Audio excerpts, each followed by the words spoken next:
Between the three Democrats, it was more than $800,000 raised. Once you add in Kenny Smith, we hit more than $1 million, and that is just for the primary. Well, Claudine, behind every great campaign, there are dozens of volunteers working behind the scenes, making sure that voters get out to the polls for their candidate. And with Mayor Roberts' campaign, she had lots of volunteers of all ages, and one of them was actually, I'm standing right now with, I'm going to be talking to one of the youngest volunteers probably on her campaign, but also someone who has put in probably the most hours. I'm with James Seddon, and he said he has put in 500 hours since June. I repeat that, 500 hours since June. So James, tell me, all those hours volunteering, what were you doing? What are some of the things you did for the campaign? Well, honestly, there's a bunch of stuff. I started out just calling for voter outreach, letting people know Mayor Roberts' message. But it, after they sort of understood that, I could learn the ropes, I really went to calling donors. I got to manage their database. I got to learn how, a political campaign is actually run and assist sort of that way. And I also got to help create their new website, JenniferRobertsForMayor.com. And I know James is actually a recent high school graduate. He's going to be going to University of Chicago in the fall. So you're 18. Why did you want to spend your last summer before college volunteering? Why did you want to do that? Well, I've always been politically minded, but I think the recent 2016 election really turned me on to that.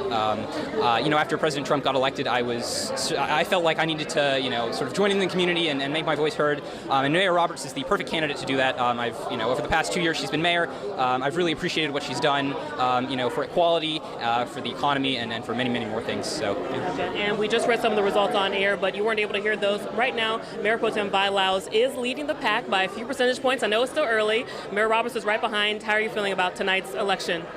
Well, with any election, there's still a degree of uncertainty. But like you said, it's still early, and I'm confident Mayor Roberts will pull steadily ahead.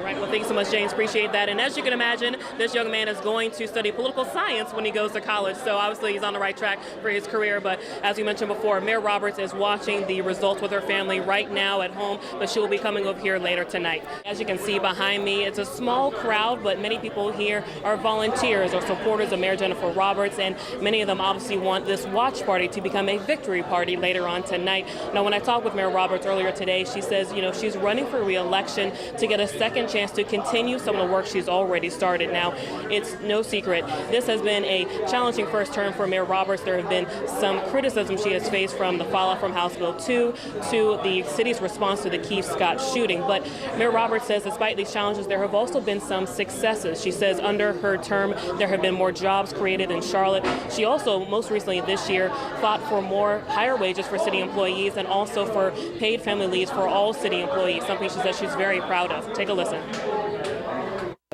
So we want to be a place where families have a chance, an opportunity, they have good benefits, and just the opportunity to raise a family and be successful. Feed it out of the backpack. Yeah, no, not out of the. Mayor Roberts is watching the election results with her family, but later on tonight we do expect her to come out here to talk with her supporters and her volunteers who've been helping her out throughout this campaign season. So we'll keep you updated as we learn more here tonight. For now, we're live in Plaza Midwood. Kirstin Garriss, Spectrum News.